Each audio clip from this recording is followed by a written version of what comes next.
Bonsoir à tous. Alors vous venez de placer cette soirée sous le signe du pragmatisme. On va essayer d'y répondre avec des solutions concrètes qu'on va aborder avec nos 5 invités ce soir et répondre à ces questions finalement. Comment améliorer la formation professionnelle? Comment faciliter le dialogue entre le monde de la formation et le monde de l'entreprise? Comment changer les mentalités des élèves ou parfois même des familles de leurs parents sur certains métiers avant même de chercher à attirer des candidats? Et puis quel rôle pour les pouvoirs publics? C'est à toutes ces questions que l'on va tenter de répondre ce soir avec tout d'abord Anne-Sophie Panseri. Bonsoir. Bonsoir. Merci d'être avec nous. Vous êtes directrice générale de Maviflex. C'est une entreprise industrielle installée à Lyon, 150 salariés, spécialisée dans la fabrication de portes souples rapides. Vous savez, c'est ce genre de porte qu'on voit dans les supermarchés entre la réserve et le magasin ou également dans certaines usines. Vous êtes également engagé au sein de l'association Femmes Chefs d'entreprise, FCE France, dont vous avez été la présidente nationale pendant plusieurs années. Et aujourd'hui, vous êtes coordinatrice de la FCE Academy, avec l'enjeu de la formation pour les femmes dirigeantes pour aller vers de la reprise d'entreprise notamment. À vos côtés, Bruno Voland, bonsoir. Merci d'être avec nous. Vous avez créé et vous dirigez l'entreprise Tracé Industrie, située aux Olmes, c'est près de Tarare, 120 salariés pour concevoir et fabriquer des pièces complexes à haute valeur ajoutée et puis également installer des solutions automatisées. Vous êtes également président de l'UIMM Lyon depuis 2018 et membre du bureau de l'UIMM national. Vous êtes vice-président du MEDEF Lyon-Rhône, vice-président de l'UIMM en Auvergne-Rhône-Alpes et puis vous siégez au conseil d'administration de WorldSkill France. On aura peut-être l'occasion d'en dire un mot si on a le temps, en tant que représentant de l'industrie. Jean-Claude Darlet est avec nous également ce soir. Bonsoir. Bonsoir à tous. Merci d'être avec nous. Vous êtes producteur de noix de Grenoble AOP et de céréales en agriculture bio à Saint-Bonnet-de-Chavannes. C'est entre Saint-Marcellin et Romans-sur-Isère, à la limite donc de l'Isère et de la Drôme. Vous êtes président de la Chambre d'agriculture iséroise et puis premier vice-président de la Chambre d'agriculture régionale en charge de la formation. Ça tombe bien. Sébastien Paturel est avec nous également ce soir. Bonsoir. Merci d'être avec nous. N'hésitez pas à prendre le micro. Vous êtes chef des ventes Rhône-Alpes pour DPD France. DPD, vous connaissez sûrement. C'est une entreprise de livraison de colis, soit du B2B, soit du B2C.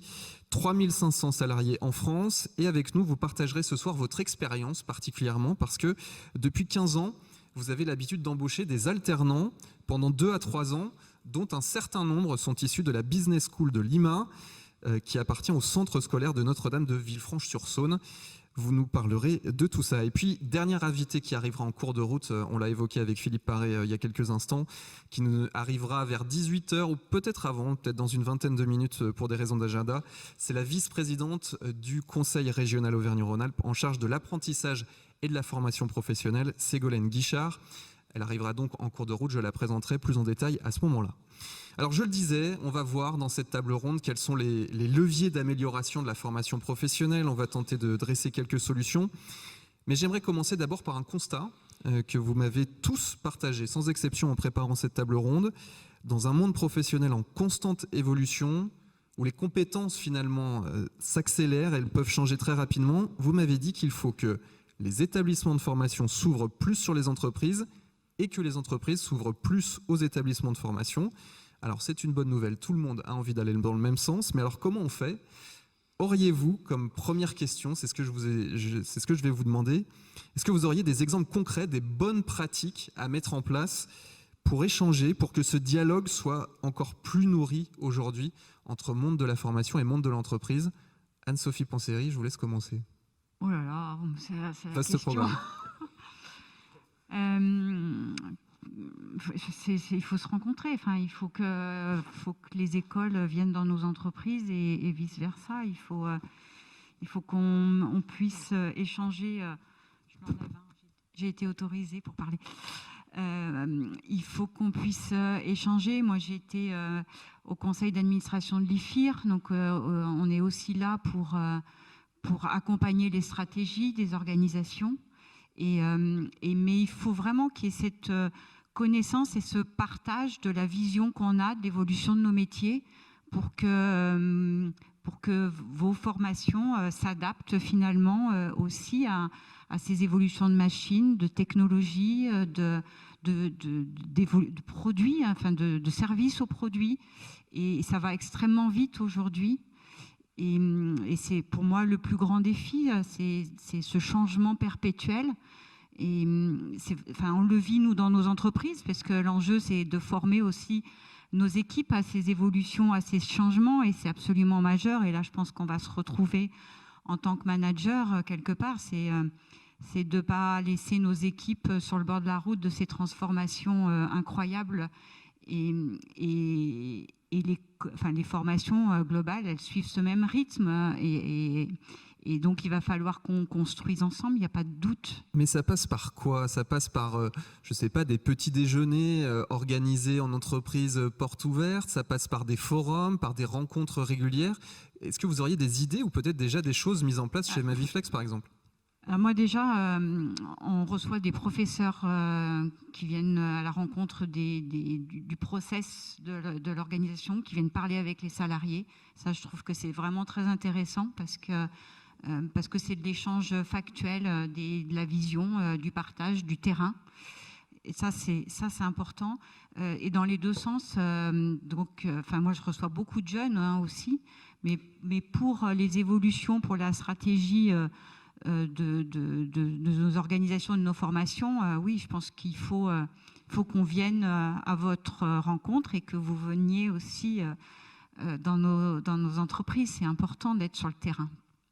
Sébastien Paturel, vous qui avez cette expérience, je le disais, de recevoir des alternants, et vous me le disiez en préparant cette table ronde, c'est une vraie valeur ajoutée pour votre équipe et pour votre management aussi au sein de votre équipe.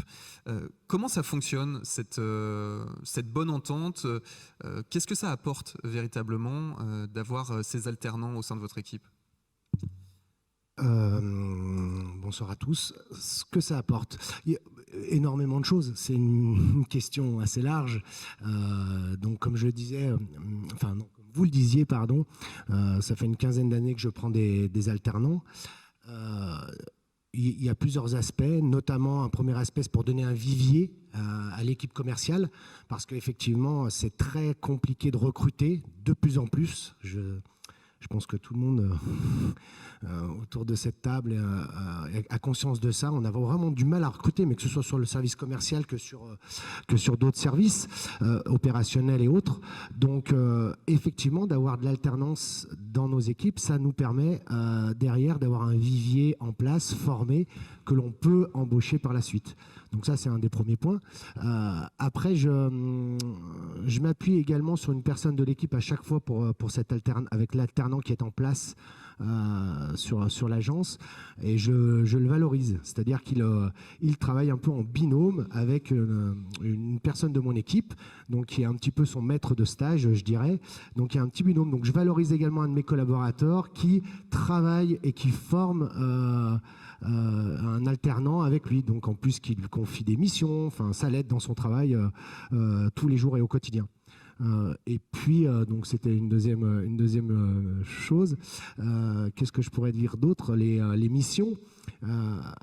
L'alternance, c'est également, ça me permet de donner des missions assez particulières à un alternant pour lesquelles j'ai pas forcément un budget d'avoir une personne à temps plein, voilà, ou ça peut être également des missions particulières au fur et à mesure de l'année qui se passent, pour lesquelles j'ai pas effectivement de personnes en place. Donc du coup, il y a également cette partie-là. C'est des missions complémentaires qui sont faites par la personne en alternance. Mais est-ce que vous avez des échanges qui ont nourri, par exemple, des inflexions de la formation, ou est-ce que vous avez des moments de discussion avec les formateurs, ceux qui encadrent, par exemple, les alternants que vous accueillez au sein de votre entreprise? Oui, alors ça reprend un peu votre première question. Je dirais il faut trouver la bonne école. Alors toutes les écoles sont bonnes, mais effectivement certaines sont plus tournées sur l'alternance. Moi j'ai la chance de bosser effectivement avec la Business School à Lima, et il y a une directrice qui s'occupe beaucoup de ça, et puis une personne Anne Merlin, qui s'occupe également du recrutement. Donc il y a beaucoup d'échanges avec cette école, notamment dans le recrutement, parce que à chaque fois, et pour certaines missions, toutes les entreprises n'ont pas les mêmes missions à confier à l'alternant, hein, ça peut dépendre. Donc effectivement, il y a des échanges qui se font avec l'école et les personnes responsables de ça, afin de trouver le bon profil. Donc c'est sûr que les échanges, on évoque ce que l'on a besoin, nous, et les missions qu'on a besoin et qu'on va donner, les responsabilités qu'on va donner à l'alternant. Et puis du coup, il y a une présélection, en fait, hein, on est comme dans un vrai recrutement finalement. Il y a une présélection qui est faite par l'école avec 2, 3, 5 candidats qui ont l'air potentiels et sensibles aux démarches qui ont été données. Et du coup, après, on choisit, puis on avance. Donc les personnes se déplacent en entreprise pour voir comment l'alternant se sent en entreprise, voir son bureau, voir comment il fonctionne, voir les personnes qui l'encadrent, qui bossent avec lui au quotidien. Nous-mêmes, on se déplace. Donc là, c'est récent, et j'ai trouvé que c'était très très intéressant cette année, enfin non, donc c'était l'année dernière, en 2021. L'école a même fait une matinée avec il y a même eu un petit manche debout à la suite, et puis où on s'est tous présentés, tous les maîtres d'apprentissage, les entreprises qui bossent avec l'école et donc avec des alternants. Donc on s'est tous présentés, et puis il y a également toute l'équipe enseignante, donc c'est beaucoup de professionnels, hein, qui dispensent les cours aux alternants, et donc ils se sont tous également présentés avec les différentes matières qu'ils enseignaient, et du coup ça permettait encore plus de faire le lien, le joint avec ce que l'on fait nous en entreprise avec l'alternance, parce que bien évidemment, c'est important qu'il y ait un cursus qui se suit. Donc voilà, c'est plutôt appréciable. Je ne sais pas si je répondais à la question. Mais tout à fait. Bruno Voland, vous qui êtes à la fois donc, chef d'entreprise et aussi président du syndicat de l'UIMM, comment on nourrit ce dialogue ? Qu'est-ce que vous voyez comme solution à mettre en œuvre ? Il n'y en a pas qu'une. En fait, il faut qu'on soit dans l'imagination. Moi, si je prends mon exemple déjà de la casquette chef d'entreprise, moi j'ai créé il y a 20 ans, j'étais tout seul dans mon grenier. Je savais que j'allais vers des métiers, et je n'utilise jamais le mot tension, parce que c'est un mot que pendant des années qu'on a mis en place sur les métiers de l'industrie, hein, les métiers du soudage, de la chaudronnerie, etc. On a dit que c'était des métiers en tension, donc on les valorisait pas. Déjà en utilisant le mot tension.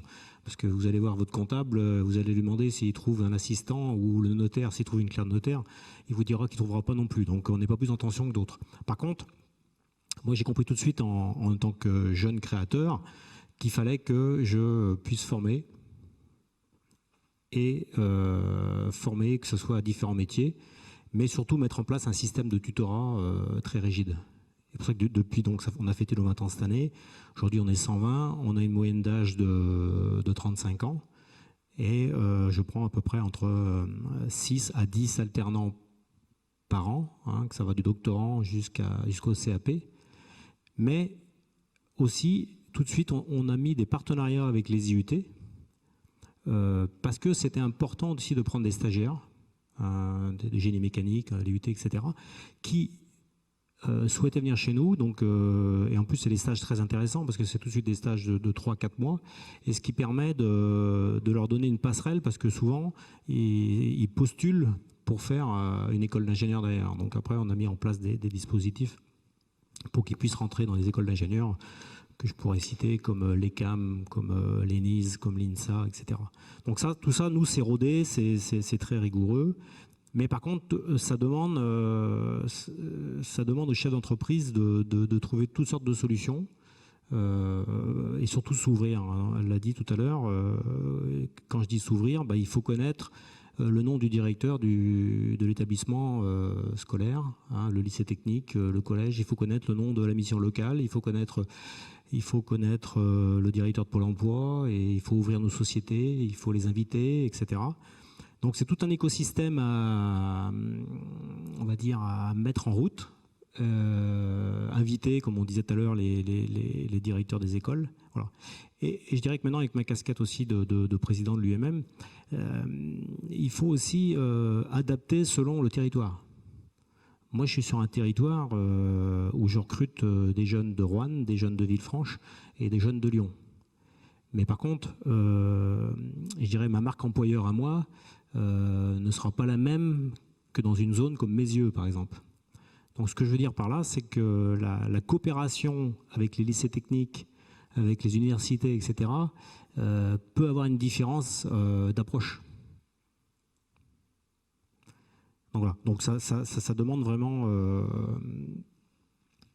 ça demande, oui, peut-être de se remettre en question, de trouver des solutions un peu connexes, faire des portes ouvertes, organiser des journées techniques pour les familles, intervenir dans les écoles, parce qu'on organise, par exemple, nous sur Tara, on organise tous les ans des journées techniques spécifiques industrie, par exemple. Voilà, quoi. Jean-Claude Darlet, même question. Qu'est-ce qu'il faudrait mettre en place pour vous aujourd'hui pour améliorer ce dialogue entre monde de l'entreprise et monde de la formation ? Je dirais, il faut, je ne vais pas être très innovant par rapport à ce qui vient d'être dit jusqu'à maintenant, vraiment la mise en relation entre l'entreprise et le centre de formation est d'une importance capitale. Parce que justement, il faut mieux se connaître pour mieux élaborer la formation qui est nécessaire aux jeunes ou aux moins jeunes. Et je dirais, nous, dans l'agriculture, c'est la même problématique. Aujourd'hui, c'est d'ouvrir nos exploitations, c'est d'ouvrir nos entreprises pour que d'abord, déjà, les jeunes puissent venir, mais aussi leurs parents.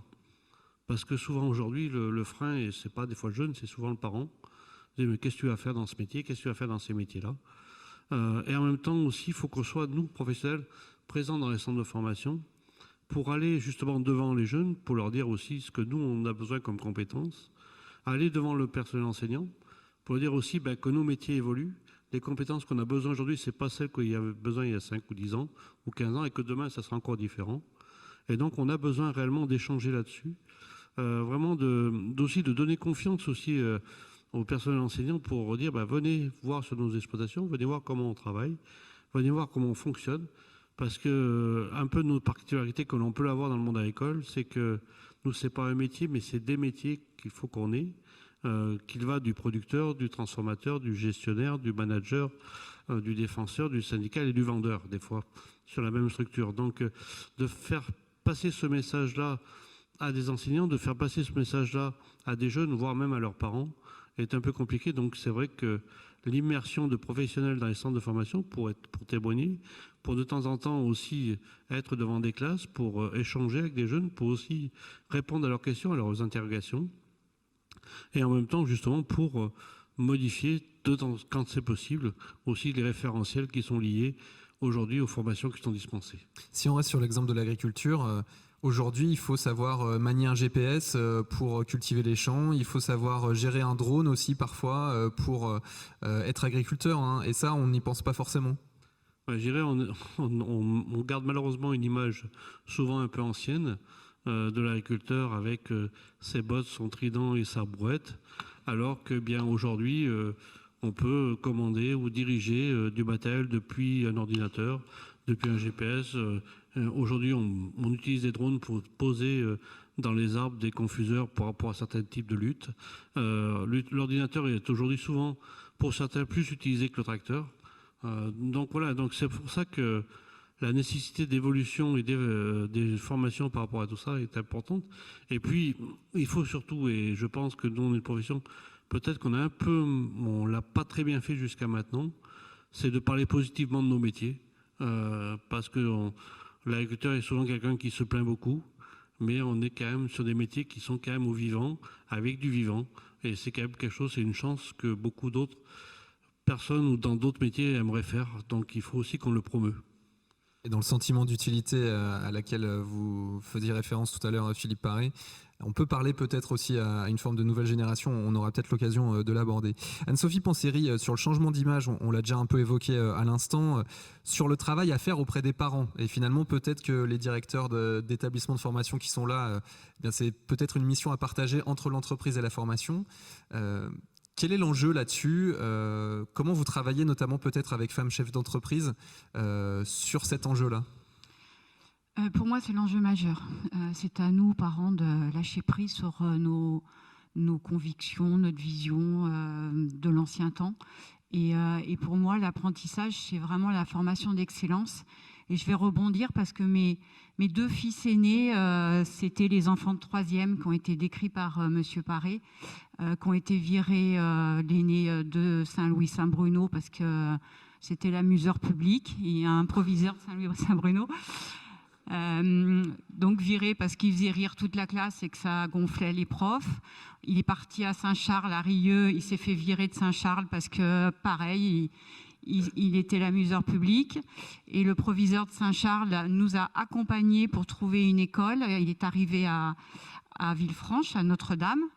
Et là, il a trouvé sa voie. Et en fait, quand on parle de l'école catholique, parce que vous vous opposez pas les uns et les autres, hein, parce que les trois écoles ont accompagné mon fils à comprendre, à avoir un cadre et à comprendre le pourquoi il a été sorti de ces écoles. Et ça, c'est extrêmement important, c'est d'expliquer à nos enfants qu'il n'y ait pas de frustration quand on se fait virer d'une école, parce qu'il y a une explication à chaque chose. Et il faut passer du temps, et toutes les écoles ont passé ce temps avec mon fils. Il lui a fallu un peu plus de temps que nécessaire peut-être, mais voilà, il a fait son bac pro commerce, il est parti à l'étranger, il a fait son BTS, il a fait son master 1, son master 2, et donc voilà, il est allé pas à pas, mais finalement il fait exactement le métier qu'il passionne aujourd'hui, et c'est une réussite. Et mon deuxième, et là j'en veux beaucoup à l'éducation nationale parce qu'il a été cassé comme beaucoup d'enfants dysphasiques ou qui ont des problèmes. Donc on lui a toujours dit qu'il ferait rien de sa vie, qu'il ne savait pas faire une phrase de français. Et il s'est retrouvé dans un CFA de cuisine parce qu'il avait le modèle de son père qui était passionné de cuisine. Et voilà, il a appris un métier, il a fait son CAP de cuisine, il a fait son BP de cuisine, et puis finalement il s'est quand même, parce qu'il avait un magnifique projet professionnel, retrouvé en BTS de commerce parce qu'il ne voulait pas rester en cuisine, et puis il a fait une licence. Et voilà, et maintenant il vend des commerces et il s'éclate. Donc je pense que nous, parents, on doit leur faire confiance. Et donc c'est vraiment un travail énorme à faire sur les familles. Et donc avec FCE, ce qu'on fait, chaque année, on a un contrat avec les chambres de commerce et 100 000 entrepreneurs. Et une fois par an, on reçoit des élèves, une centaine dans chaque chambre de commerce. Et des femmes vont dans les écoles le même jour. Et l'idée, c'est de parler de l'entrepreneuriat. Alors, il y a bien sûr la vision féminine aussi pour donner envie à des jeunes filles d'aller sur tous les métiers. Et moi, en particulier, les métiers de l'industrie qui me passionnent, où on a besoin que des jeunes filles se donnent le droit d'aller sur ces métiers, parce que c'est souvent aussi le processus familial qui fait que les jeunes filles ne vont pas assez sur ces métiers. Et c'est un échange incroyable parce que finalement, ce que je veux essayer de leur dire à ces jeunes quand on les rencontre, et le message le plus important pour moi, c'est qu'ils doivent être entrepreneurs de leur vie. Ils ne seront peut-être pas tous des chefs d'entreprise, mais en tous les cas, ce qu'il faut qu'ils aient conscience, c'est que c'est eux qui doivent prendre en main leur destin. Et en 4e, 3e, il se passe beaucoup de choses importantes. Et c'est pour moi, en tous les cas, c'est à ce niveau de classe que nous, chefs d'entreprise, on doit aller parler, parce que là se jouent des choses dans la suite de l'histoire de la formation de nos jeunes. Donc on a, pour moi, vraiment un très gros rôle à jouer, nous, parents. Bruno Voland, même question. Au sein de l'UMM, vous travaillez sur cette attractivité des métiers, et ça passe aussi auprès des parents. Comment les instituts de formation pourraient partager cette mission que vous êtes donnée ? Ah oui, pour travailler c'est sûr qu'on y travaille. On y travaille très fortement. Je ne vais pas vous donner tout le déploiement, on va dire, de communication, mais des exemples. Par exemple, on finance une société qui était à l'origine parisienne, mais qui est lyonnaise, qui vient voir mon taf. C'est une société qui permet à des jeunes de venir faire leur stage de 3e, mais dans des milieux compliqués, donc qui n'ont pas de réseau, que souvent, malheureusement, ces petits jeunes, on va les retrouver dans l'épicerie ou chez le barbier. Donc on travaille avec eux, on participe à des On participe aussi donc à des visios, là j'y arrive, qui sont des visios nationales, etc. Donc ça c'est pour les jeunes, à partir de 3e. Et pour répondre aux parents, on essaye plutôt d'avoir une communication des jeunes qui parlent à des jeunes. Parce que c'est bien de parler aux parents, mais c'est surtout qu'il faut que ce soit des jeunes qui parlent à des jeunes. Alors, on a plein d'exemples là-dessus. Et c'est pour ça qu'on travaille beaucoup sur les réseaux que je n'utilise pas, désolé.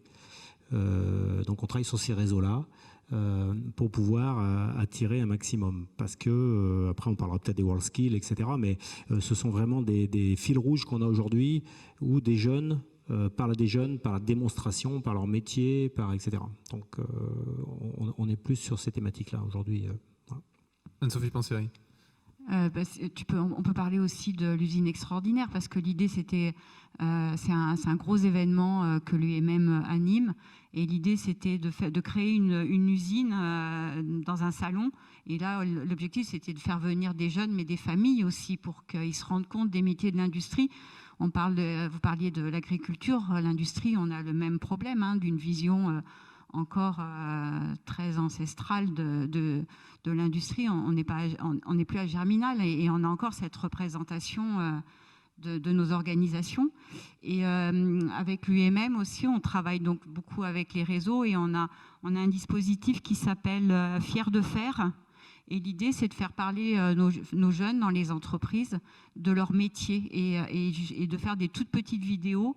Et ça va passer sur TikTok, sur tous les réseaux pour aller parler aux jeunes, justement, de se mettre en lien avec tous ces jeunes qui recherchent les métiers de demain et d'aller un petit peu plus loin que juste leur sphère familiale. Parce que quand on parle avec eux, souvent, c'est le modèle de... mes parents sont commerçants, je suis commerçant. Mais tu as le droit de faire autre chose. Enfin, il y a plein d'autres métiers où tu vas pouvoir t'épanouir tout au long de ta vie. Et puis, on a un moment qui est quand même, on le disait tout à l'heure, on est quand même à un moment qui est incroyable. Positivement, c'est c'est négatif parce qu'on est en tension sur nos métiers. On ne trouve plus personne. Donc ça pousse à changer le modèle aussi de l'organisation. Ça pousse les chefs d'entreprise à aller vers l'apprentissage parce que y a des entreprises qui le font depuis très longtemps, mais au vu des chiffres de cette année, et puis j'en suis un modèle, j'avais 2 ou 3 apprentis, je suis passée à 7 ou 8. Donc on a aussi une responsabilité et le fait de ne pas trouver de salariés, ça nous pousse aussi à y aller. Donc ça veut dire qu'on va être en croissance, on l'a vu sur les résultats, on est à plus de 39%, je crois, et ça ne va pas s'arrêter. Ça ne va pas s'arrêter parce qu'aujourd'hui, on a 7 millions de chômeurs, mais c'est des chômeurs qui ne souhaitent pas retravailler. Enfin, on a un vrai problème de distorsion entre les besoins de nos entreprises et le niveau de chômage en France. Donc si on ne crée pas des passerelles et avec Pôle emploi et avec les écoles, on ne s'en sortira pas. Enfin, le modèle de l'industrie, il ne va pas pouvoir se développer. Or, c'est des axes extrêmement stratégiques à la région. Enfin, Laurent Wauquiez, il a un axe, il déploie il met beaucoup d'argent sur l'industrie. Et on ne peut pas aller chercher des industries dans notre région si on n'a pas de salariés. Enfin, c'est pas possible. Donc, on ne remplacera pas tout par les machines. Les machines, ça fait évoluer les métiers. Ça demande d'accompagner beaucoup nos salariés. Donc, on est vraiment dans un moment qui est extrêmement intéressant sur tout le changement de modèle, je trouve. Sébastien Paturel, sur ce changement de l'image peut-être à avoir dans les représentations qu'on peut se faire de métier, vous notamment au niveau commercial, vous me disiez il faut continuer à créer de nouvelles formations autour du e-commerce, notamment autour peut-être de community manager, de gestionnaire d'avis clients aussi. Là, on est devant un parterre de directeurs de formation. Dans quelle direction doivent-ils partir quelles formations doivent se développer selon vous ? Oui, alors effectivement, on se rend compte, alors le Covid a accéléré pas mal de choses. Donc nous, dans le transport, bien évidemment, on travaille, mis à part ce qui est frais, mais dans toutes les activités. Donc quelle que soit l'activité d'une entreprise, l'expédie des colis, donc nous, on bosse avec elle. Donc ce qui est intéressant, c'est qu'on a une belle vue du marché global. Et ce qui se passe, on s'aperçoit de plus en plus, la plupart de nos clients, depuis le Covid, mais même avant, hein, avec l'émergence du e-commerce, se sont lancés, ont créé leur site internet, utilisent plus les réseaux sociaux pour communiquer sur leurs produits, etc. Et on se rend bien compte que toutes ces entreprises-là, une bonne partie en tout cas, qui ont développé leur vente via le e-commerce. Je crois qu'il y a eu 40 000 sites internet qui ont été créés là, depuis le Covid, donc ça fait 20 000 sites par an, je ne sais pas si vous voyez, internet.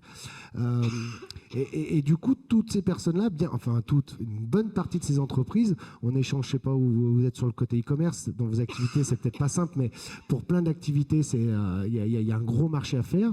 Et pour la plupart, et ça m'arrive même d'échanger avec eux sur l'alternance, parce qu'ils prennent souvent des alternants. Là, c'est compliqué pour ce genre d'entreprises, qui sont souvent des PME, voire des grosses entreprises, mais justement d'embaucher quelqu'un pour travailler sur le back-office du site internet, pour faire le community manager et travailler sur les avis que l'entreprise reçoit sur les sites internet, sur les réseaux sociaux, etc. Et bien souvent, là, il y a quelque chose à faire parce que c'est des nouveaux métiers qui sont en train de se créer, en fait, hein, clairement. Donc, il est évident que c'est là-dessus qu'il faut aller, notamment vers des nouvelles formations, parce que là, il va y avoir beaucoup de demandes. Et ces demandes sont souvent, et peuvent être, en tout cas, via la formation, être satisfaites, justement. Donc là, c'est un levier, en tout cas. Alors, le temps tourne, Jean-Claude Darlet. J'aimerais évoquer peut-être quelque chose avec vous qui va revenir. On disait qu'il fallait beaucoup travailler sur l'image des parents, mais peut-être ces parents, ils sont aussi en reconversion professionnelle. Et donc là, il y a une carte à jouer aussi peut-être sur la formation continue. Vous me disiez qu'il y a un vrai enjeu sur la reconversion dans l'agriculture aujourd'hui, parce que de toute façon, on va manquer de bras, c'est mécanique. Quelle est la direction aussi peut-être à aller chercher sur la formation continue? On a parlé beaucoup des jeunes, mais est-ce qu'il y a quelque chose à faire sur la formation continue? Moi, je dirais que c'est un peu dans la même lignée. Aujourd'hui, on voit venir en agriculture pratiquement une reprise sur deux ou des personnes qui sont en reconversion professionnelle, qui ont fait 5, 10, 15, 20 ans dans un autre métier et qui ont souvent une formation de base solide. Et donc, il faut, pour ces gens-là, justement, que l'on mette en place des cursus particuliers, assez individualisés, qui leur permettent justement d'apprendre le métier où ils savent qu'ils veulent aller. Et il est vrai que là aussi, alors, on ne peut pas faire de l'apprentissage à 30 ou 40 ans, mais une certaine méthode d'alternance où ils vont passer du temps en entreprise pour découvrir ces métiers-là et aussi du temps en salle de cours pour pouvoir justement aussi avoir quelques initiations sur certaines thématiques. Je dirais que c'est quelque chose d'important, mais il faut vraiment qu'on travaille un petit peu à un parcours individuel de la personne qui est en conversion, donc que l'on apporte ce qu'il a besoin comme formation et peut-être justement c'est de mailler justement ceux qui sont en reconversion professionnelle, donc qui sont en formation continue, avec ceux qui sont en formation initiale, parce que justement il peut y avoir même des échanges entre ces deux publics qui sont différents et qui peuvent apporter pour les plus jeunes comme pour les moins jeunes des parcours qui peuvent être très intéressants. Et là-dessus, moi, je préside un groupement d'employeurs agricoles. Là où, en 2021, j'avais 194 salariés entre saisonniers et temps plein. Et donc, par ce biais-là, on a pu accueillir donc des apprentis, bien entendu, mais aussi des personnes en reconversion qui, avec des conventions Pôle emploi, venaient découvrir des métiers, donc étaient dans le groupement pour l'aspect travail, certains même salariés. Et donc, et c'est ce qu'on recherche de plus en plus pour qu'ils puissent faire quelques modules, donc, ou UC, suivant comment on parle, dans des classes qui existent, dans des parcours qui existent, pour justement combiner l'aspect entreprise et l'aspect centre de formation avec des plus jeunes. Et en même temps, je dirais, ils sont un petit peu, des fois, sur certaines matières générales, les tuteurs des plus jeunes, parce que les plus jeunes, les matières générales, c'est pas des fois ce qui les intéresse le plus. Ils préfèrent être dans l'aspect plutôt pratique des choses. Donc voilà, des parcours peut-être à créer, à faire évoluer dans ce sens. Bruno Volant, sur cet enjeu de la formation continue. Oui, énorme activité pour nous, la formation continue à l'UMM, pour nos pôles formation. justement ce que vous disiez, ce qu'on appelle les CRP, les congés de reconversion professionnelle.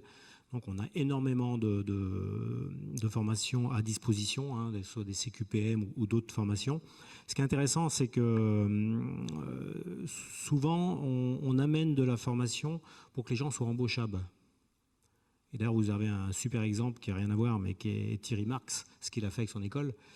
C'est de donner les modules suffisants pour que les gens soient embauchables. Et après, une fois qu'ils sont embauchables, vous prenez un soudeur, vous lui faites un parcours de 350 heures ou de 450 heures, vous lui apprenez à lire un plan, vous lui apprenez les procédés. Donc, le chef d'entreprise peut le rendre et peut l'utiliser. Et en plus, dans ce parcours, on fait une petite période de stage, bien sûr, d'immersion. Et après, ça donne un tremplin aux personnes d'aller un peu plus loin et pourquoi pas se mettre sur un bac pro ou sur un BTS ou d'autres formations. Donc c'est clair que la formation continue, c'est hyper important. Et j'appuierai aussi sur un point, et je crois que l'éducation nationale, vous avez une transformation à mon avis très importante, c'est l'entrée et la sortie.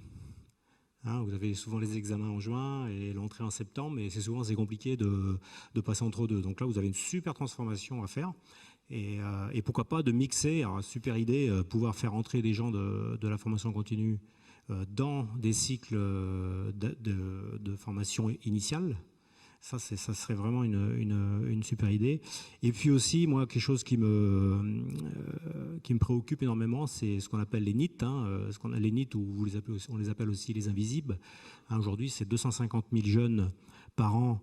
Aujourd'hui, il y en a 1,6 million sur le marché qui n'apparaissent nulle part. Et c'est eux qu'il faut aller chercher. Et c'est notre rôle à tous les organismes de formation, à l'éducation nationale, aux entreprises. On doit les trouver, ces jeunes. Souvent, on passe par les missions locales qui peuvent nous aider aussi à les trouver. Et ces jeunes, on doit leur proposer des métiers. On doit leur proposer que ce soit des métiers de l'agriculture, des métiers du bâtiment, des métiers du commercial, des métiers du transport, etc. Et on doit aider parce qu'on a 1,6 million aujourd'hui NEET en France. NEET pour pas d'éducation, pas de parcours d'études, pas d'emploi, et le T m'échappe. C'est No Employment, No Education, et bon, bref, on ira rechercher, mais donc NEET, voilà. Anne-Sophie Panseri, là encore sur la formation tout au long de la carrière, parce que finalement, quand on est face à un problème de recrutement, certes il y a les jeunes qui arrivent, mais on peut peut-être aller les chercher ailleurs aussi, ces salariés.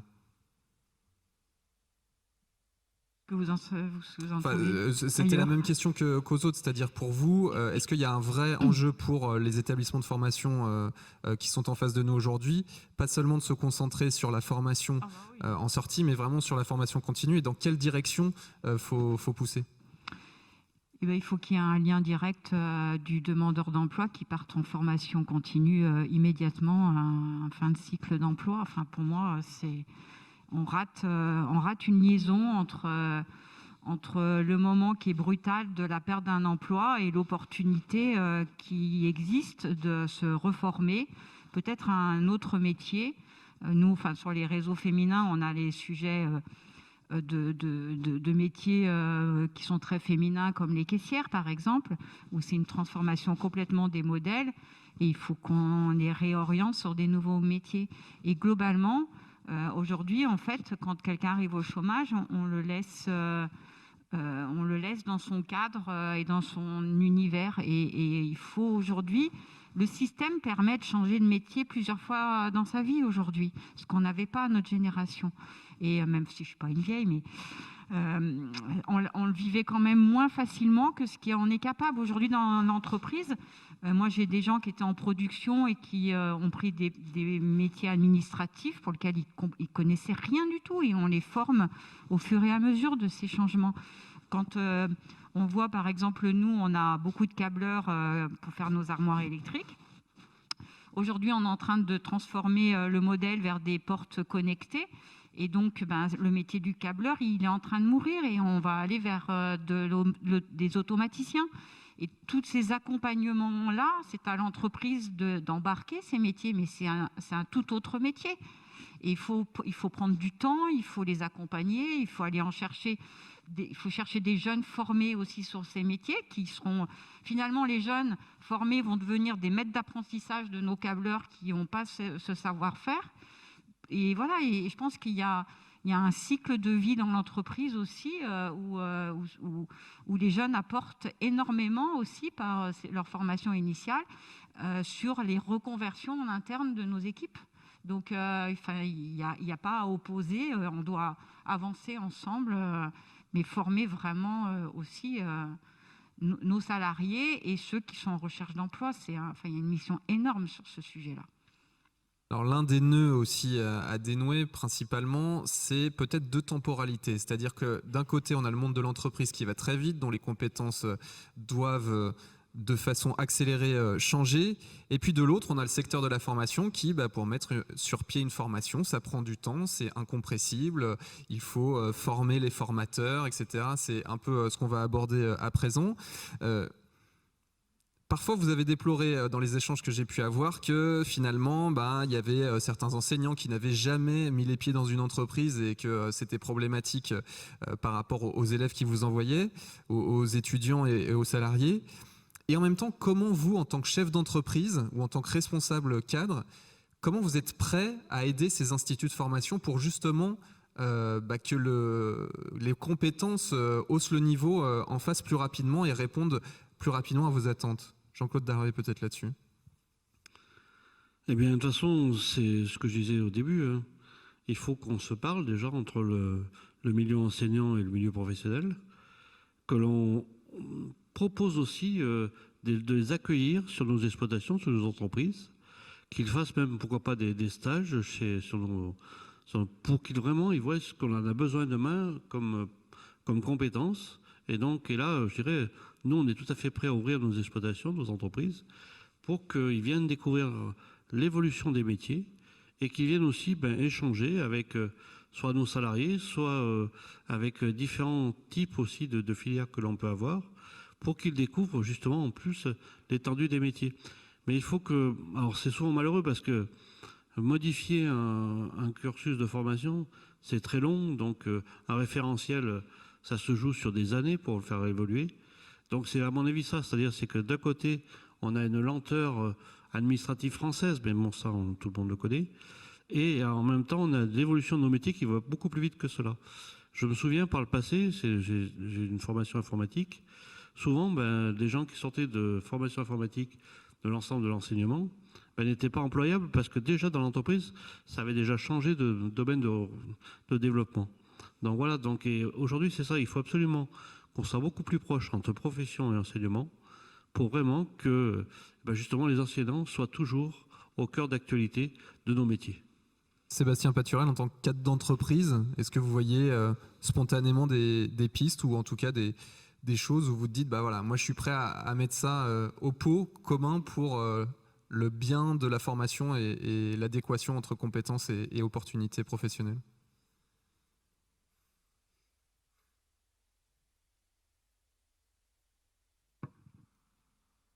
Répétez la question. En gros, est-ce que... Alors vous n'êtes pas chef d'entreprise, c'est pour ça que vous avez peut-être un peu plus les pieds les moins liés, mais comment vous pouvez véritablement vous mettre à l'écoute aussi de ces instituts de formation qui ne sont pas sur la même temporalité? Est-ce que, par votre expertise que vous avez eue en 15 ans d'expérience avec ces alternants, vous avez déjà peut-être développé des choses à votre niveau? En ayant travaillé avec des écoles différentes, aussi bien en Savoie, sur différents départements, je me suis quand même vraiment aperçu qu'il y avait une différence entre les formations où il y avait des intervenants externes qui travaillaient dans une entreprise ou bien qui avaient géré une entreprise ou qui avaient travaillé dans une entreprise auparavant et qui étaient enseignants par la suite. J'ai vraiment senti la différence en tout cas, notamment dans les échanges qu'on a avec eux, et puis dans le cursus de formation qui était bien souvent un peu plus adapté à ce que nous on fait en entreprise. Donc le cursus scolaire qui était vu, c'est à peu près un mi-temps finalement, école, entreprise, était plutôt assez bien adapté finalement à ce que nous on faisait en entreprise. Donc sur la partie commerciale en tout cas, la partie de celle que je connais. Donc voilà, j'aurais tendance à dire que comme on se dit depuis le début, il faut beaucoup échanger avec les écoles, avec les intervenants. et effectivement, si possible, arriver à faire un mixage sur les intervenants en cours pour que, si possible, la formation soit le plus adaptée possible avec le monde de l'entreprise. Il faut aussi certainement mixer si vous voulez, selon les missions que l'on a à confier, le rythme de l'alternance peut être problématique. J'ai testé des rythmes d'alternance 2 semaines d'école, 3 semaines d'entreprise, 2 semaines d'école, 3 semaines d'entreprise. Ça ne correspondait pas tout à fait, moi, aux missions que j'avais à proposer, en tout cas à l'alternant. Donc, j'ai cherché des écoles où on avait un cursus beaucoup plus fluide, donc avec un 2 jours, 3 jours, 2 jours, 3 jours, où effectivement les missions qui sont données à l'alternant derrière deviennent moins compliquées parce qu'il y a une récurrence en entreprise. Voilà, donc il y a aussi une adaptation à faire avec les besoins de l'entreprise, je pense, sur le rythme d'alternance. Bruno Volant là-dessus. Anne-Sophie Bonserry, je vous donne après la parole. Sur la formation des formateurs, finalement. Pour moi, c'est un peu un rêve pieux. Parce que ça fait des années que j'en parle, que nos entreprises sont ouvertes. Alors, je ne jette pas la pierre aux formateurs, aux enseignants, parce qu'ils ont quand même des référentiels à suivre. Ils ont des différentes, on va dire, partiels, des partiels aussi. Donc, c'est pas facile. Mais je pense quand même qu'on peut au moins commencer par au moins 1 semaine, 2 semaines, 3 semaines de stage en entreprise. Et nous, c'est très clair qu'on serait très heureux de les recevoir. Et ça se prépare, et on est là aussi pour préparer ça. Et alors, j'ai eu l'occasion de discuter avec le ministre Blanquer lors des WorldSkills. Apparemment, il y a un projet en cours, au moins pour les nouveaux enseignants. Donc, je ne sais pas si ça aboutira, justement, avec une phase d'intégration. Donc, on croise les doigts. Puis bon, est-ce qu'on a le même ministre? C'est pas sûr. Donc, Anne-Sophie Bonserry là-dessus. Moi, je pense qu'il y a des personnes qui ne sont pas assez écoutées, c'est les référents des jeunes dans nos entreprises. Nous, dirigeants, on donne un peu la vision globale, mais peut-être que les établissements devraient les recevoir 1 fois par an pour faire des points d'adéquation entre par rapport aux jeunes qu'on a dans nos entreprises, d'adéquation de la formation initiale, on va dire, à l'école par rapport à ce qui se passe dans l'entreprise. Parce que au fil des mois, on va voir les choses qui ne marchent pas. Et je pense que le retour d'expérience des responsables, des jeunes dans nos entreprises, c'est vraiment une population qu'il faut que les écoles écoutent. Ça, c'est peut-être quelque chose qui n'est pas assez fait. Et puis peut-être, nous, à notre niveau, de faire un peu du brainstorming d'innovation pour qu'on puisse se parler aussi sur des journées de travail entre chefs d'entreprise et puis proviseurs ou organisateurs des processus de formation pour qu'on essaye d'avoir la vision du coup d'après, pour que à 2-3 ans, on puisse déjà se préparer aux formations dont on aura besoin dans nos entreprises. Et c'est peut-être il faut peut-être inventer un modèle de travail collaboratif entre les proviseurs et nous, nous, chefs d'entreprise. Ségolène Guichard nous a rejoint. Merci d'être avec nous et bienvenue. Vous êtes vice-présidente donc, du Conseil régional Auvergne-Rhône-Alpes déléguée à l'apprentissage et à la formation professionnelle. Vous êtes une élue de Haute-Savoie. Vous êtes également première vice-présidente du Grand Annecy à la relocalisation de l'économie, aux relations extérieures et à l'industrie. Et puis vous êtes première adjointe à la mairie d'Épagny-Métessy, à l'aménagement du territoire. Vous êtes avocate d'affaires par ailleurs, je le signale.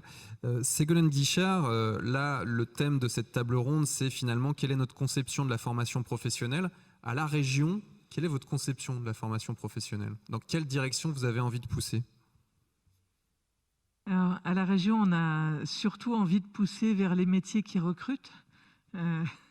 Et on a identifié quand même des secteurs qui sont plus particulièrement en tension. Aujourd'hui, on a tendance à dire que tous les secteurs sont en tension, mais certains vraiment plus que d'autres. Et on a un vrai enjeu d'orientation. Aujourd'hui, on voit que le monde de l'entreprise recrute plutôt infra-bac, alors que l'enseignement a tendance à pousser beaucoup vers le supérieur. Et on a beaucoup constaté que dans les diplômés de l'enseignement supérieur, on a des demandes de reconversion en masse, de gens qui cherchent un sens que peut-être ils n'ont pas trouvé dans leur emploi. On a aussi des demandeurs d'emploi.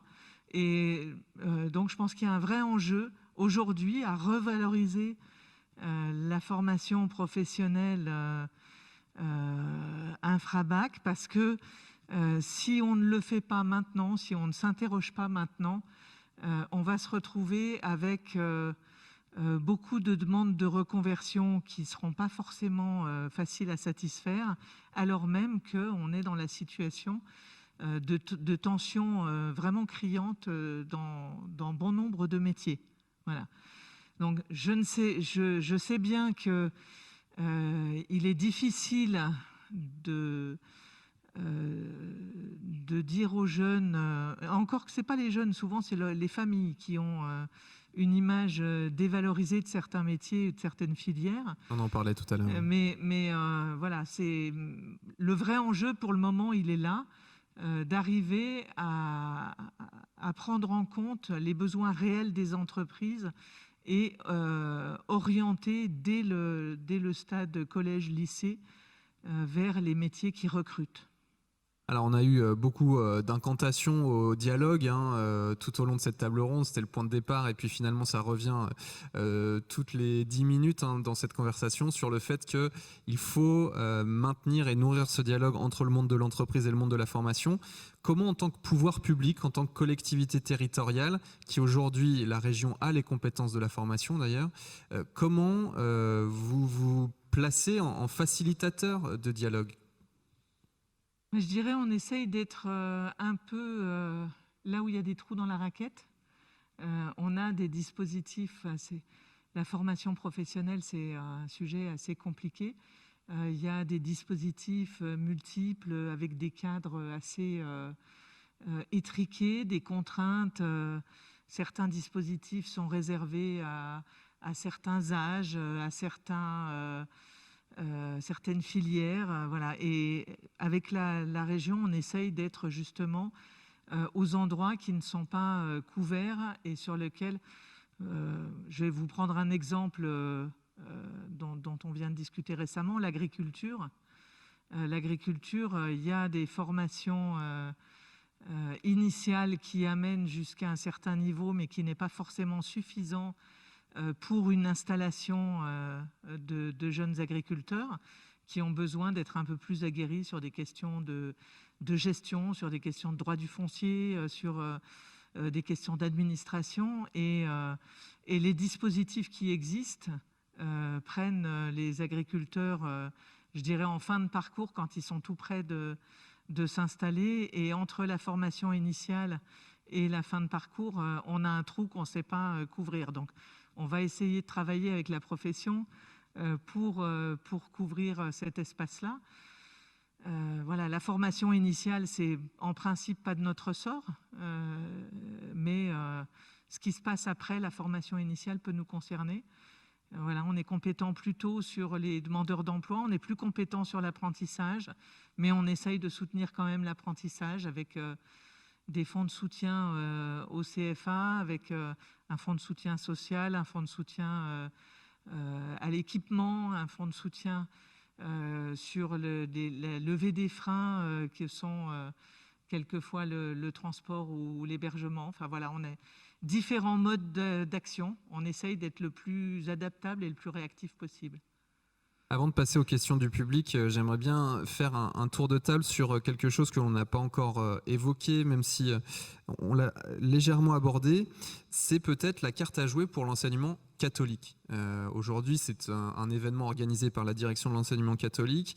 On n'a pas parlé des soft skills et des choses comme ça, finalement, qui ne sont pas compétences pures métiers. On avait Philippe Paré tout à l'heure qui nous expliquait que l'enseignement catholique a à cœur le développement intégral, le développement de la personne dans son intégralité. Quelle est selon vous la petite musique que vous entendez peut-être de la part de l'enseignement catholique et quelle carte il y a à jouer là-dessus? On peut peut-être partir d'un exemple avec vous, Sébastien Paturel, qui voyez encore une fois dans votre expérience depuis 15 ans des élèves qui viennent parfois de l'enseignement catholique. Est-ce que dans leur enseignement, vous sentez qu'il y a quelque chose en plus ou quelque chose sur lequel appuyer?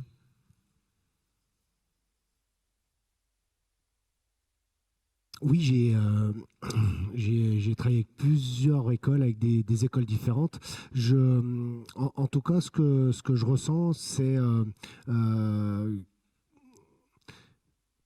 je ne sais pas si je peux dire une qualité, mais effectivement, les alternants sont de plus en plus compétents à mon sens. Donc c'est plutôt, même s'ils sont très jeunes, j'ai l'impression qu'on se trompe de moins en moins sur le choix des alternants et puis qu'ils ont toujours en fait cette volonté, cette envie, cette motivation de bien vouloir faire les choses en tout cas. Très très généralement, j'aurais tendance à dire ça. Jean-Claude Darlet là-dessus? Ouais, je dirais le lien entre les établissements de formation catholique et l'agriculture, c'est une longue histoire.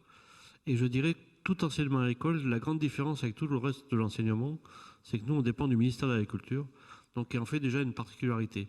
Et cette particularité, aujourd'hui, est recherchée par des familles parce que, justement, dans ces établissements de formation, le jeune est vu de façon différente que dans, malheureusement, l'enseignement national, l'éducation nationale, et ce qui fait que ça en fait une force. Et nous, on a une force de dialogue avec ces établissements-là, qui, je l'espère, se poursuivra pour justement adapter la formation, les besoins, les compétences que l'on a au niveau de la profession. Anne-Sophie Panseri là-dessus? Vous parlez une convaincue, j'ai fait tout mon cursus dans l'enseignement catholique. Donc, et on a entendu vos enfants aussi dans cette mes dans enfants cet aussi. enseignement catholique. Enfin, moi, c'est incontestablement le savoir-être. Je le retrouve vraiment. Il y a un cadre, on explique, il y a de l'équité, il y a des valeurs qui amènent des jeunes à un savoir-être qui est absolument indispensable dans nos entreprises.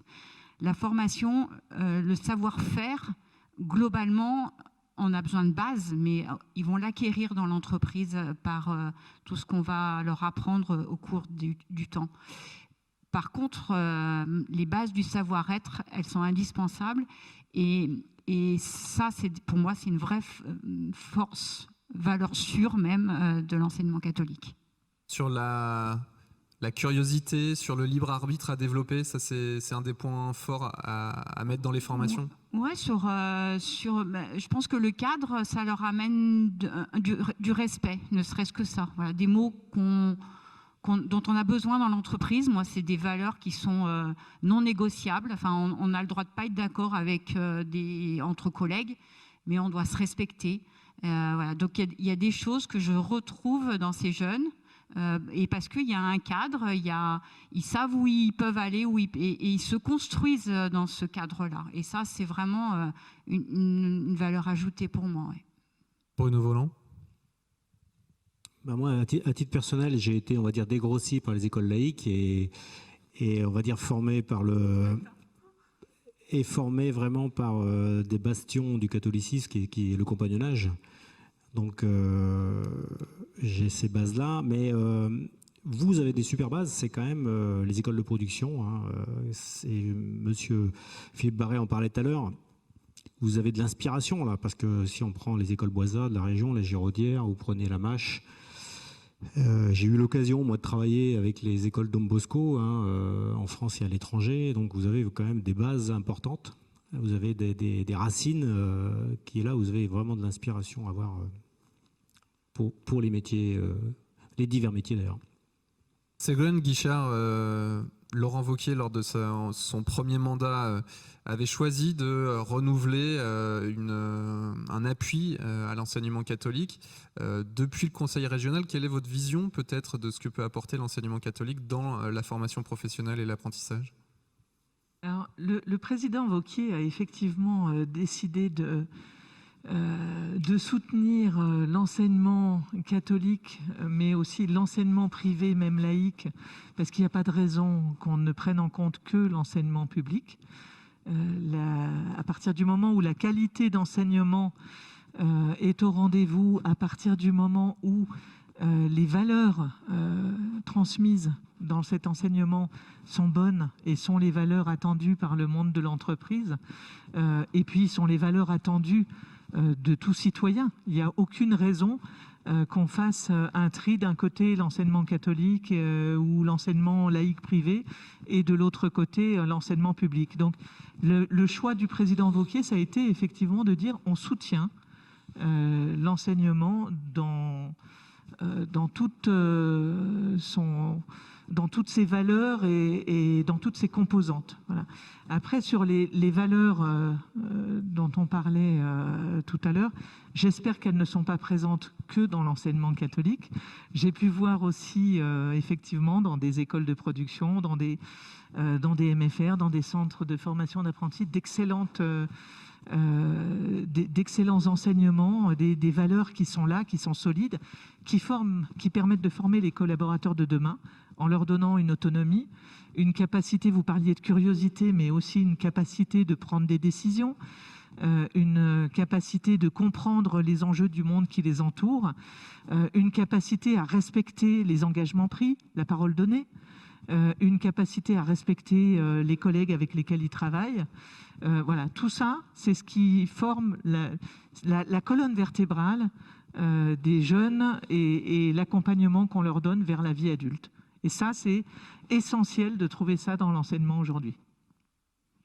Il nous reste 15 minutes. Est-ce que déjà il y a des questions du public? Parce que sinon, moi j'ai toujours des questions en réserve. En tant qu'enseignant vacataire, et puis aussi en tant qu'ancien étudiant quand même, je vais faire le choix d'être très court, parce que certains savent que je peux être très très bavard, et il y a beaucoup de sujets qui ont été abordés. Et juste un point auquel je tiens en tant que père, mais aussi en tant que professionnel, quand on regarde l'occasion que nos jeunes ont de rentrer en contact avec le monde de l'entreprise, et je mets le monde bien sûr agricole dans l'entreprise, bah en fait c'est quoi? Au mieux une semaine, en fin de troisième. Puis après, quand on est en seconde, on leur dit hop, vous avez un programme qui est tellement chargé que vous ne pouvez pas vous libérer une semaine. Alors certes, il y a des dispositions, on peut mettre des conventions avec les CCI et compagnie pendant les vacances, mais combien de jeunes le savent? Combien de parents le savent? Et donc voilà, moi c'est juste l'idée, il y en a plein d'autres, hein. C'était très très riche, je vous remercie. Mais si on pouvait au moins peut-être libérer quelques semaines dès la fin de CM2, au collège, chaque année, pour donner à des jeunes l'occasion de se frotter à différentes expériences. Et c'est d'autant plus important, je pense, que pour les personnes, pour les jeunes en fait qui sont les NEET, là. Parce que voilà, moi je fais le postulat, j'en fais partie, d'être dans un milieu socio-professionnel quand même très aisé, donc avec des parents qui m'ont poussé, qui m'ont donné des livres à lire, et qui avaient des contacts, tout le monde n'a pas ça.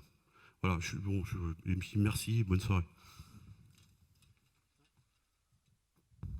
Ouais, je suis bien d'accord avec vous. Moi, je diffuse l'information régulièrement en disant quand vous êtes en seconde ou en terminale, vous pouvez aller voir votre proviseur, vous pouvez demander une convention spécifique et venir en stage. Mais vous avez raison, très peu de jeunes, très peu de parents le savent, ça.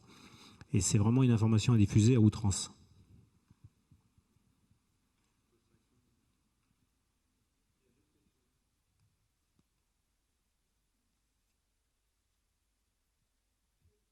Est-ce que je peux réagir sur cette question des stages en entreprise? C'est quelque chose qui revient souvent, la vision que peuvent avoir les jeunes de l'entreprise et la vision surtout qu'elles peuvent avoir d'un métier qui est assez différente de la réalité souvent. Les métiers, on les connaît peu. Et se dire, par exemple, je rêve d'aller dans la restauration, mais je ne sais pas ce qu'il y a derrière chaque métier de la restauration, c'est en allant dans un restaurant qu'on aura la possibilité de le découvrir. Il y a beaucoup de professions qui sont prêtes à accueillir des stagiaires et souvent les stagiaires sont laissés livrer à eux-mêmes dans la recherche de stage. Donc il faut pas que les établissements hésitent à être en rapport avec les branches professionnelles pour aider les jeunes à trouver leur stage, que alors il y a le stage de troisième qui se prête à ça, mais qui souvent est trop court. Il y a aussi la possibilité d'avoir des stages pendant les vacances scolaires. Et la plupart des branches professionnelles sont prêtes à aider.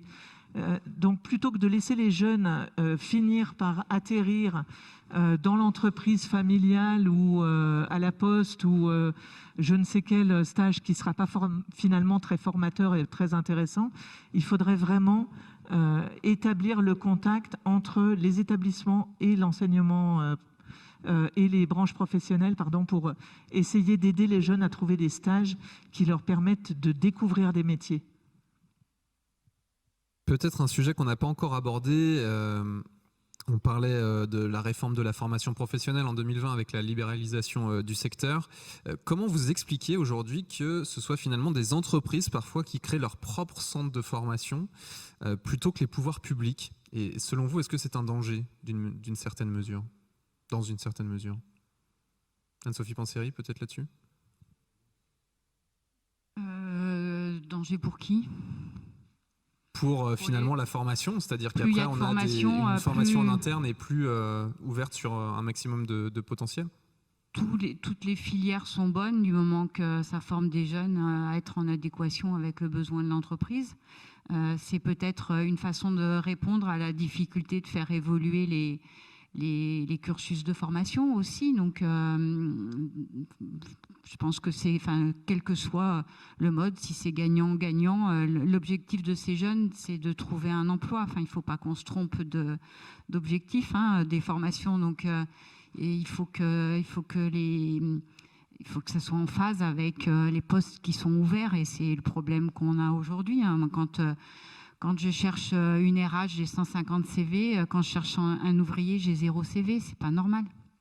On a un problème sur les filières. Donc, il faut absolument que les formations soient en alignement avec les besoins des entreprises du territoire. Sinon, on reste dans cette situation et on se dit qu'on est les meilleurs du monde avec 7 millions de chômeurs, et c'est pas possible, quoi. Danger peut-être aussi dans le sens où finalement les puissants qui peuvent se permettre de faire ces formations, ça risque de faire un gap, un fossé avec des acteurs plus appauvris. Nous, dans l'entreprise, on a une très grosse responsabilité aussi, parce que moi je suis engagée, on est engagé et on va parler dans les écoles, mais il y a quand même beaucoup de chefs d'entreprise qui ne le font pas, cette démarche de recevoir des jeunes. Donc il faut aussi qu'on nettoie devant notre porte, nous, qu'on mobilise les troupes pour accueillir les jeunes. Accueillir un stagiaire, c'est faire un vrai parcours. Un parcours d'intégration de tout salarié, c'est 2 semaines. Et ces 2 semaines, même si l'employé, pour faire du montage à l'usine, il fait une journée avec chaque métier, en compta, au service commercial, au bureau d'études, parce que c'est ça qui est intéressant, c'est de connaître. Il va effectivement faire de l'assemblage, mais il doit connaître tous les métiers. Et un stagiaire, quand il vient chez nous, c'est une demi-journée dans tous les services, et on passe à l'export, au commerce France, à la compta, au standard, parce que c'est un métier, c'est un rôle essentiel dans une entreprise, de la relation client. Voilà, et il faut en prendre soin. À un moment, c'est aussi notre responsabilité de dirigeant de prendre ce temps. Voilà. Et donc, nous, la règle du jeu, c'est d'abord les salariés les enfants de nos salariés. Et on essaye de faire des binômes avec Viens voir mon taf, justement, pour qu'il y ait deux jeunes qui fassent leur stage d'une semaine, comme ça, et qui fassent tous les parcours des métiers. Pour découvrir ce que c'est, parce qu'à un moment, si nous on ne fait pas cette démarche-là, il ne faut pas pleurer derrière de ne pas trouver les jeunes et les bonnes formations en adéquation avec nos besoins. Donc il faut se secouer aussi. Jean-Claude Darlet, là-dessus peut-être? Je dirais, nous c'est un peu différent parce que au niveau de notre branche, si on voudrait mettre en place en interne ou des formations, c'est compliqué. On en a une seule en Auvergne-Rhône-Alpes, c'est à Poisy, où on forme plutôt dans les métiers d'élevage, mais on a difficulté à faire tourner cet établissement. Donc, parce que nous, la richesse de la formation dans l'agriculture, et notamment la formation catholique, c'est que c'est un établissement de formation au sein d'un territoire, et d'un territoire rural. Et c'est ça son importance. Et ça veut dire, c'est que si demain, des entreprises, des industries peuvent développer leur auto-formation à l'interne, mais ça veut dire, c'est qu'on continue à creuser ce fossé entre le monde urbain et le monde rural. Et ce qui fait que nous, on n'a pas cette possibilité-là. Et c'est pour ça que la réforme de la formation professionnelle a un peu ses travers avec le coût payé au contrat. Ça veut dire qu'on a des établissements de formation qui sont dans des zones très rurales où il y a des petites classes parce qu'il n'y a pas non plus un nombre d'élèves important et les problématiques des déplacements sont aussi importantes.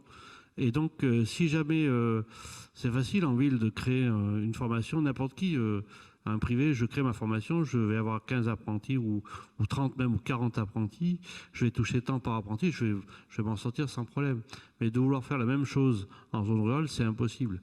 Donc ça veut dire que si on a, nous, intérêt au niveau professionnel de travailler justement avec nos différents établissements de formation à la taille qu'ils sont, avec la taille humaine qu'ils sont, parce que c'est ça aussi, c'est une importance aussi importante, pour pouvoir justement que ces formations-là soient développées avec ces établissements-là, et non pas soient faits, nous, à côté, de développer tout et n'importe quoi, qui pourrait répondre à nos compétences, mais qu'on n'arriverait peut-être pas à faire vivre dans le temps. Bruno Volant, sur cette question. Moi, je dirais qu'il ne faut pas que ça soit fait par défaut. Il ne faut pas que ça soit créé par défaut parce que justement l'éducation nationale ou les branches ne puissent pas répondre aux besoins des sociétés, quoi. Mais on s'aperçoit quand même que les sociétés qui créent leur propre CFA souvent s'appuient soit sur une branche ou un partenaire local qui peut être aussi l'éducation nationale ou d'autres organismes. Voilà, c'est des solutions, c'est aussi des cycles. Je ne vous rappelle pas les différents cycles. Fin des années 60, on arrête de faire des formations dans l'entreprise, comme chez Berlier, on formait tout de A à Z, chez Alstom, au chantier naval à Saint-Nazaire, etc. Et à l'époque, la métallurgie a repris toutes ces formations avec l'éducation nationale. Donc aujourd'hui, on est peut-être sur un cycle un peu différent, mais toujours avec cette volonté et essayer de trouver des solutions, parce qu'aujourd'hui, il faut qu'on trouve des solutions. Il faut, ce que je disais au début, quand j'ai intervenu tout au départ, il faut être imaginatif, il faut trouver un tas de solutions. Le but, c'est de fournir un maximum de personnel qualifié, des gens qui s'épanouissent. La croissance est là, mais ceux qui réussiront avec la croissance, c'est ceux qui pourront recruter et embaucher. Est-ce qu'il y a encore des questions dans le public? Surtout faire une remarque et comment vous pouvez nous aider. Alors, monter des formations, je pense que dans cette salle, il y a beaucoup de chefs d'établissements qui peuvent le faire, de centres de formation. Par contre, aujourd'hui, quand on veut en fait aller dans votre sens, c'est-à-dire aller vite, en ingénierie pédagogique, je pense que l'enseignement catholique, tout comme l'enseignement public, pourrait faire très vite. Mais derrière, pour par exemple tout titre RNCP, on est à un temps d'attente entre 9 et 12 mois. Sachant qu'aujourd'hui, il faut que pour pouvoir avoir l'apprentissage, il faut que ce titre RNCP soit validé. Alors, on fait un partenariat avec le monde de l'entreprise. On dit que les entreprises nous aident financièrement et qu'on est capable de tenir sur 2 promos, c'est-à-dire on finance avec votre aide le montage du titre RNCP. Moi, je m'interroge là je pense que c'est quelque chose que Monsieur Vauquier avec Madame la vice-présidente pourrait remonter au niveau national. Quand va-t-on réduire les temps de délai pour les titres RNCP ?